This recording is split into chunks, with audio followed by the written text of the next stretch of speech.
강현주 집사님의 은혜로운 찬양 나라는 찬양입니다. 귀한 찬양 감사를 드립니다. 오늘은 어버이 주일입니다. 이 시간은 부모에 대한 감사의 마음을 되새기는 시간입니다. 어버이날이나 어버이 주일을 맞이하는 사람들의 감회는 다 똑같을 수는 없을 것 같습니다.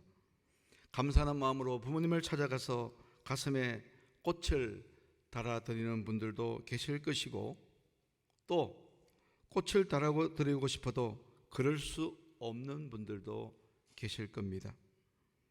아마도 그런 분들에게는 오늘 같은 날은 매우 쓸쓸한 날이지 않겠습니까?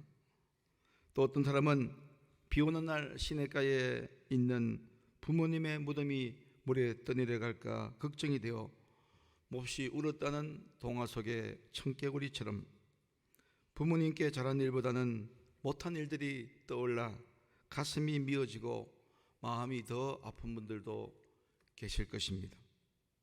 하지만 부모님이 계시든 곁에 계시지 않든 어머니 아버지를 마음속에 떠올리는 것만으로도 고단하고 힘든 인생을 사는 우리의 영혼이 따뜻해지고 맑아지고 회복이 되는 것은 그만큼 우리의 삶에 미치는 부모님의 영향력이 크다는 것을 말해주고 있습니다. 우리는 부모님의 품에 안긴 채 어린 시절을 보냈습니다. 어른이 되어서도 그 품의 따뜻한 온기를 잊을 수가 없습니다.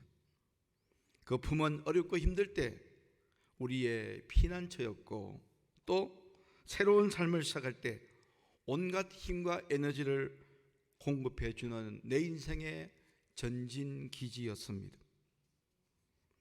어미 달개 이야기가 생각이 납니다. 하늘을 날던 솔개의 그림자가 마당에 가깝게 비치면 한가롭게 흙을 헤집고 있던 어미 달개 울음소리가 다급해집니다. 병아리들은 황급히 어미의 품에 파고듭니다. 이때 한 마리도 어미의 품 밖으로 벗어나는 일이 없습니다. 어미 닭은 병아리를 다 품습니다. 어미의 작은 날개에 어디에 그렇게 크고 넓은 품이 있는지 모르겠습니다. 여러분, 이것이 부모입니다. 그분들의 품에서 나오는 세상 그 어디에서도 얻을 수 없는 아주 특별한 힘과 에너지, 그 덕분에 오늘 우리가 살고 있는 것 아닙니까? 지난주에 설교 시간에 제가 잠깐 언급한 소설가 신경숙님의 엄마를 부탁해라는 책이 있는데, 이 책은 엄마를 잃어버린 지 일주일째다라는 문장으로 소설이 시작이 됩니다. 치매에 걸린 박소녀 할머니는 생일상을 받기 위하여 아들, 딸이 살고 있는 서울로 상경했다가 그만 서울역 앞에서 길을 잃어버립니다. 자식들은 엄마를 찾기 위해서 노력했지만 결국 엄마를 찾지 못했습니다. 자식들은 사라진 엄마를 떠올리며 자기들의 삶 속에서 엄마는 오래전에 실종되고 있었다는 사실을 비로소 깨닫게 되었습니다. 엄마를 마치 투명인간처럼 대하며 살아온 지난날 엄마는 이미 실종되고 있었던 것입니다. 소설 속에 나오는 큰딸은 과거에 엄마 집에 들렸던 과거를 회상합니다. 대문이 열리는 소리가 나더니 이어 동생 있는가라는 음성이 들립니다. 엄마는 손살같이 밖으로 나가더니 오빠 오빠 하며 찾아온 이의 가슴팍을 주먹으로 쳤습니다. 오랫동안 소식이 끊겼던 외삼촌, 엄마, 오빠의 등장에 엄마는 영락없이 귀염둥이 동생으로 돌아간 것입니다. 딸은 이때 처음으로 엄마에게도 어린 시절이 있고 자기만의 감정이 있다는 사실을 깨닫게 됩니다. 소설의 이 대목을 어느 문학평론가는 이렇게 말합니다. 치매를 앓고 있는 박소녀 할머니, 그녀는 누군가의 아내 혹은 아이들의 엄마이기 이전에 한 사람의 인간이었습니다. 한 인간으로서 그녀에게도 남편이 필요했고 아버지도 필요했고 엄마도 필요했습니다. 그리고 오빠도 필요했고 친구도 필요했습니다.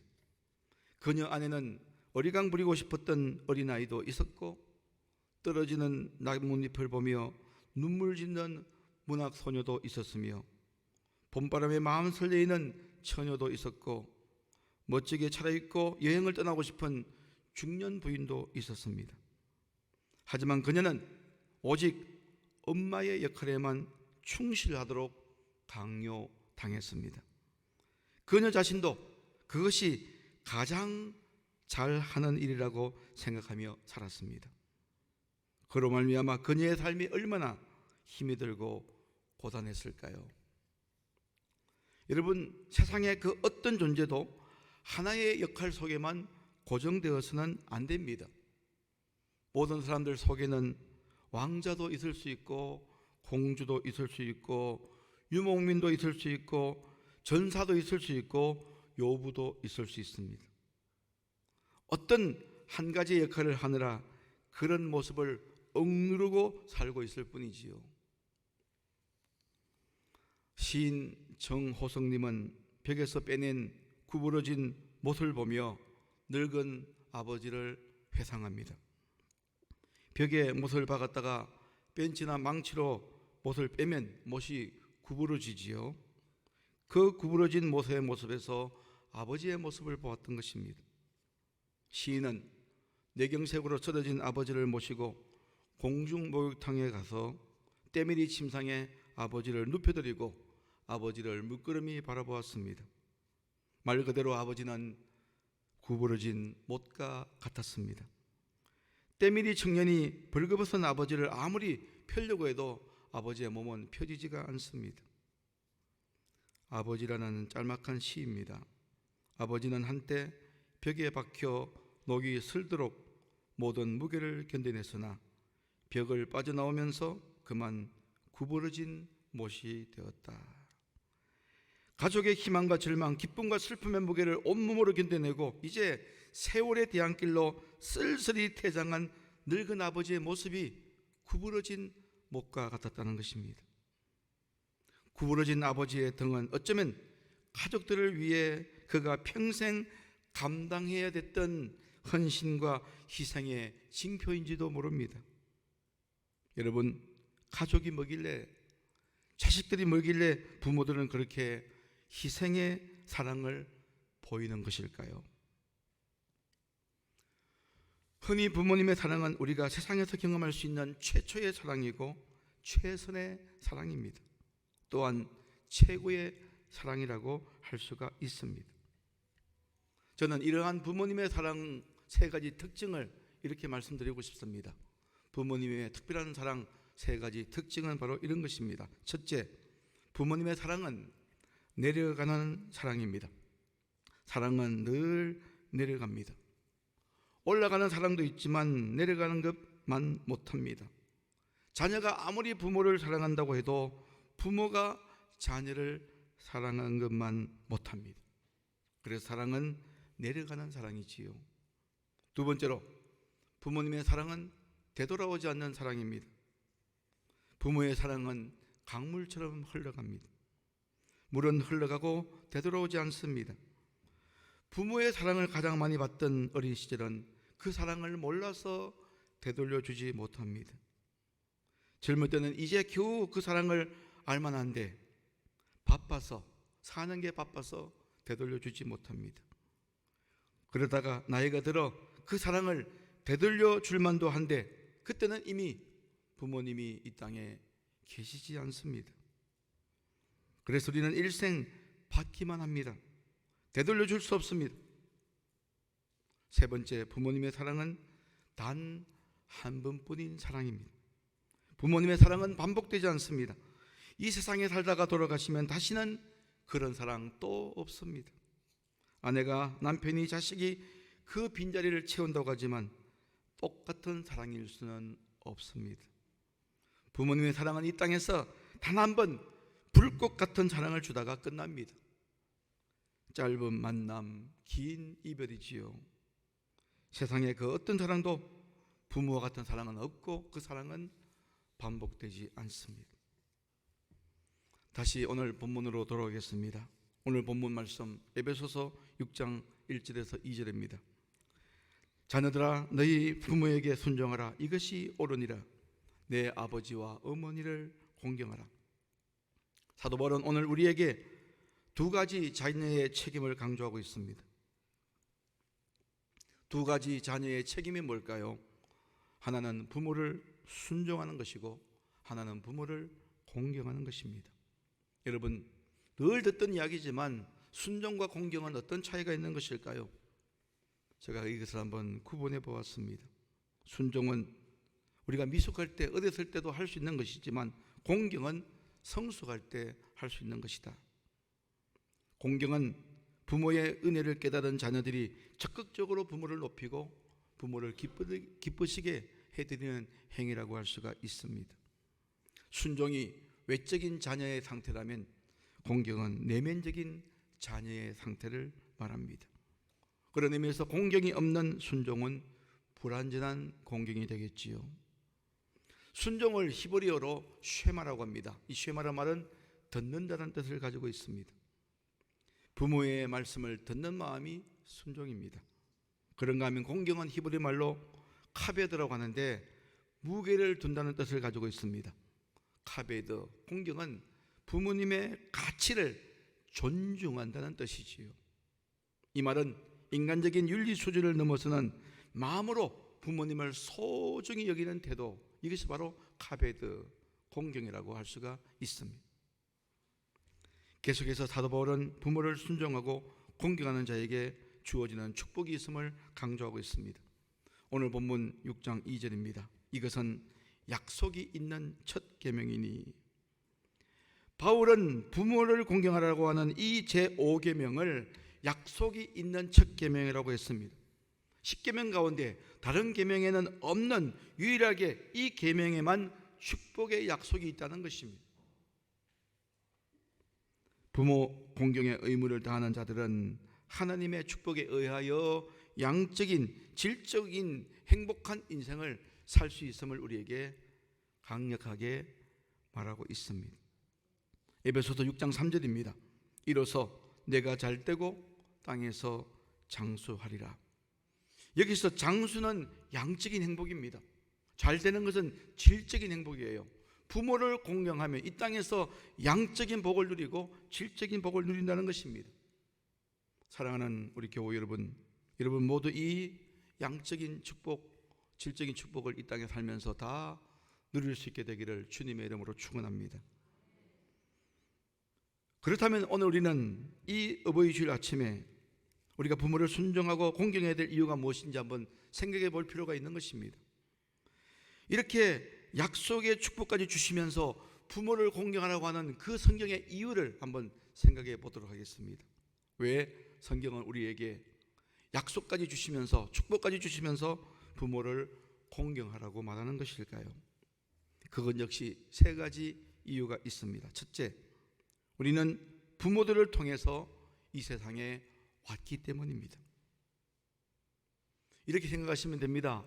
그분들이 계심으로 나의 있음은 그분들의 계심 때문입니다. 나의 있음은 부모님의 계심 때문입니다. 따라서 부모님은 싫든 좋든 내 삶의 뿌리요, 내 생명의 근본이 되는 것입니다. 우리 자녀들은 가지입니다. 부모님은 뿌리입니다. 여러분, 가지 덕분에 뿌리가 삽니까? 뿌리 덕분에 가지가 삽니까? 뿌리 덕분에 가지가 사는 것입니다. 두 번째로 우리가 부모를 공경해야 될 이유는 부모는 우리에게 참 스승이 되시기 때문입니다. 하나님께서는 당신의 백성들에게 계명을 지켜야 될 계명을 주셨어요. 우리가 살아가면서 복되고 행복한 삶을 살기 위하여 꼭 지켜야 될 계명을 주셨는데 이 계명을 누구에게 가르치라고 위탁했느냐 하면 부모에게 가르치라고 위탁했습니다. 신명기 6장 7절입니다. 내 자녀에게 부지런히 가르치며 집에 앉았을 때에든지 길을 갈 때에든지 누워 있을 때에든지 일어날 때에든지 이 말씀을 강론할 것이며. 신앙교육은 학교에서 하는 거 아닙니다. 신앙교육은 교회에서만 하는 것이 아닙니다. 우리에게 계명을 주시고, 이 계명을 구약 시대 때부터 하나님은 일찍이 부모들의 삶을 통하여 가르치라. 그래서 부모는 자신들이 살아가는 삶의 모습을 통해서 자식을 일평생 동안 가르치는 것입니다. 그렇다면 우리 부모들을 통해서, 부모들의 삶을 통해서 가르쳐 주시고 보여주신 그 하나님의 사랑, 하나님의 교훈을 지금 잘 기억하고 계십니까? 부모는 우리의 참된 스승이십니다.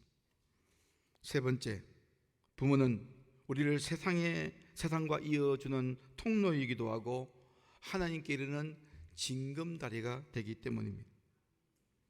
자, 10계명은, 처음에 4계명은 하나님과 사람 사이를 다루는 계명입니다. 그래서 10계명 1계명부터 4계명까지를 우리는 대신적 계명이라고 말합니다. 그런가 하면 나머지 6계명은 사람과 사람 사이를 다루는 대인적 계명이라고 할 수가 있습니다. 이 대신적 계명과 이 대인적 계명, 이 두 범주를 이어주는 연결고리가 뭐냐? 성경은 부모 공경이라고 말하고 있습니다. 하나님에 대한 사랑이 먼저 부모 공경으로 구체화된 후에 이웃 사랑으로 발전되는 것입니다. 이쪽에 하나님에 대한 사랑이 있고 하나님에 대한 신앙이 있고, 이쪽에 하나님 이웃에 대한 사랑이 있습니다. 하나님에 대한 신앙과 이웃에 대한 사랑을 연결시켜주는 중요한 고리가 바로 부모 공경이라는 것입니다. 부모님은 우리가 이 세상에 태어나 경험하는 첫 번째 인간으로 그들과의 바른 관계를 통해서 모든 인간에 대한 바른 태도, 그리고 궁극적으로 하나님께 대한 바른 태도를 학습할 수가 있는 것입니다.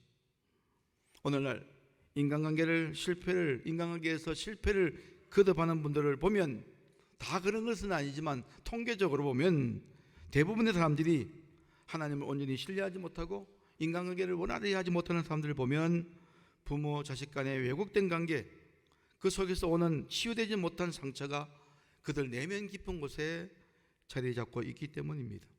그렇다면 이제라도 나 자신의 유익을 위해서라도 우리는 부모님을 이해하고 용서하고 부모님을 존중하고 사랑하는 삶을 살아야 될 줄로 믿습니다. 물론 용납할 수 없을 정도로 망가진 부모들도 있을 것입니다. 세상으로 이어지는 연결 통로의 역할과 하나님에게로 나가는 징검다리 역할을 전혀 못하는 부모들도 있을 것입니다. 지혜롭지도 못하고 현명하지도 못한 부모들도 있을 것입니다. 평생을 예수 믿는다고 하면서도 한 번도 삶을 통해서 살아계신 하나님을 자식들에게 증명해 주지 못하는 부모들도 있을 것입니다. 부모들의 부정적인 신앙의 태도 때문에 자식들에게 오히려 신앙의 걸림돌과 장애물이 된 부모들도 있을 것입니다. 부모들의 어두운 삶의 모습을 보고 믿음의 자리에서 떠난 자식들이 얼마나 많은지 모릅니다. 부모가 된 어른들이 지금도 그렇게 자식들에게 비춰지고 있다면 정말 가슴 아픈 일 아닙니까? 그런데 여러분, 하지만 부정하고 싶어도 어쩝니까? 그런 부모라도 그들은 우리의 생명의 근거입니다. 그분들을 통해 우리는 이 세상에 온 것입니다. 그분을 통해 우리를 이 세상에 보내신 하나님의 뜻이 있는 줄로 믿습니다. 세상에 악한 부모가 있는 것은 사실이지만 부모는 모두가 다 자식 앞에 부모이기 때문에 선한 것입니다. 잘났든 못났든 자기 부모를 공경할 줄 아는 사람, 그 부모님을 기쁘시게 하는 사람, 부모를 공경하는 마음의 자리에 들었을 때 우리는 진정으로 하나님의 자녀가 될 수가 있는 것입니다. 아버지, 내 어머니를 공경하지 않고는 아버지 하나님을 공경할 수도 없습니다. 오늘 이 어버이 주일 아침에 내 생명의 뿌리가 되는 부모님에 대한 감사의 마음을 회복하고 한 걸음 더 나아가 하늘 아버지에 대한 감사의 마음을 우리 안에 회복할 수 있게 되기를 주님의 이름으로 축원합니다. 종교개혁자 마르틴 루터는 이렇게 말했습니다. 부모는 이 세상에서 하나님의 대리자다. 우리는 그 부모들을 통해서 조건 없는 하나님의 사랑을 이해할 수가 있습니다. 그리고 십자가에서 보여준 그 조건 없는 하나님의 사랑을 통하여 우리는 거꾸로 부모님의 사랑을 알 수가 있습니다. 우리가 아직 죄인이었을 때에 예수께서 십자가에서 죽으심으로 우리를 향한 자신의 사랑을 확정하신 하나님의 사랑을 통하여 우리는 조건 없는 사랑이 무엇인지, 희생적인 사랑이 무엇인지 알게 되었습니다. 우리가 만일 그 사랑 때문에 구원을 받아 새로운 사람이 되었다면 이 참 사랑을 알게 된 당신의 자녀인 우리들에게 하나님께서 우리에게 말씀하시는 명령을 귀담아 들어야 될 것입니다. 하나님은 오늘도 이렇게 말씀하십니다. 내 아버지와 어머니를 공경하라. 내 아버지와 어머니를 공경하라. 이제 우리는 우리의 부모님들을 생각하며 노래 한 곡을 부르려고 합니다. 해마다 5월이 되면 우리는 이 노래를 부르며 비로소 내 아버지 어머니가 베풀어 주셨던 그 애틋한 사랑을 철없이 떠올리는 우리들의 모습을 보게 됩니다. 여러분들의 부모님은 어떤 분이셨습니까? 지금 어떻게 살고 계십니까? 하늘나라에 가셨다고요? 그 사랑, 그 희생 모두 쏟아주시고 주님께 가셨습니까? 자신의 모든 것을 내어주시고 그 사랑이 무엇인지 가르쳐 주시고 지금은 내 곁을 떠나신 내 아버지, 어머니를 기억하고 혹은 아직도 그분들이 살아계시다면 그분의 사랑을 조용히 마음속에 기억하시면서 우리가 잘 아는 노래 어머니의 마음, 나 실제 괴로운 이 노래를 우리 2번 반복해서 1절만 2번 반복해서 기도하는 마음으로 어머니 아버지를 축복하는 마음으로 함께 부르기를 원합니다.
조용히 눈을 감고 우리의 부모님을 한번 생각해 보겠습니다. 내가 처음 태어났을 때 나를 품 안에 안고 그렇게도 기뻐하시며 좋아하시며 나를 어루만져 주셨던 아버지, 어머니.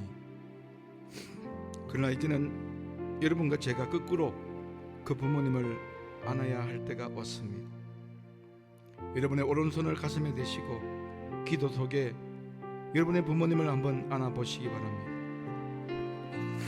기도하는 마음으로 부모님을 내 가슴에 안고 그분들의 이름을 부르며 축복하는 시간을 가지겠습니다.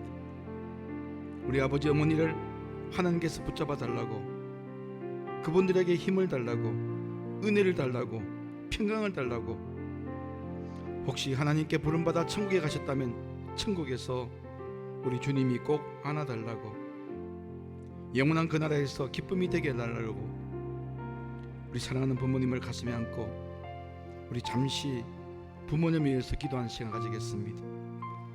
침묵으로 기도하셔도 좋겠고 소리내서 기도하셔도 좋겠습니다. 부모님을 가슴에 안고 사랑하는 부모님을 위해서 축복하며 기도하는 시간 잠시 가지겠습니다. 자비로우신 하나님 아버지, 감사합니다. 이 시간 우리 사랑하는 귀한 부모님을 우리 가슴에 안고 주님 앞에 나와 기도합니다. 오 아버지 하나님, 거룩하신 성령으로 임하셔서 우리 사랑하는 아버지 어머니를 축복하여 주시고 힘이 모자란 부모님들에게는 힘을 주시고 능력을 주시고 기쁨을 주시고 주님이 위로가 되어 주시고 주님의 기쁨이 되어 주시옵소서. 오 하나님 아버지, 우리의 부모님들에게 천국의 소망을 주시사 하늘나라의 밝은 소망을 안고 하나님을 찬양하며 나머지 인생을 걸어갈 수 있도록 인도하여 주시옵소서. 하나님 아버지, 아버지 품 안에 이미 안 계신 모든 부모님들을 축복하시고 자녀들을 향한 그들의 기도가 헛되지 않게 도와주시옵소서. 이제 제가 기도하겠습니다. 하나님 아버지, 오늘 주신 말씀을 가슴에 품습니다. 그 말씀을 가슴에 간직하면서 나머지 인생길을 걷게 하여 주시옵소서. 내 부모를 공경하라는 이 말을 1년에 한 번이 아니라 날마다의 삶의 장에서 기억하는 우리 모두가 되게 도와 주시옵소서. 하나님 아버지, 오늘 우리들의 부모들을 통해 진정한 사랑의 의미를 깨달았다면, 그리고 그분들이 우리에게 남긴 빛과 어둠의 열매가 무엇인지 깨달았다면, 이제 우리가 우리의 자녀들 앞에 정당한 부모가 될 수 있도록 후회 없이 아름다운 모본을 또한 남기고 세우는 부모가 되도록 우리 자신의 삶에도 오늘의 말씀이 적용되게 도와 주시옵소서. 예수님의 복되신 이름으로 기도드립니다.